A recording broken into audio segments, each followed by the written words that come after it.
Okay mga kapatid, kamusta weekend nyo? Matiwasay ang naging panahon, di ba? Gayun man, may pasundot-sundot pa rin na ambon at sa mga susunod na araw, asahan na magiging ganyan pa rin ang weather. Andito pa rin kasi malamig na hanging amihan na minsan may bit-bit na ulan. Apektado niya ng Luzon, lalo na dyan sa may bandang Hilaga. Ayon nga sa pag-asa, magiging maulap ang mga himpapawid dyan na may kasamang kalat-kalat na pag-ulan.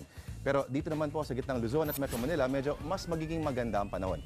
Pero yun nga, baka umapir pa rin ang ambon kaya maging handa na rin. Pero maiba tayo. Kahapon, ika-79 nakaarawan ng nasirang senador Benigno Ninoy Aquino Jr.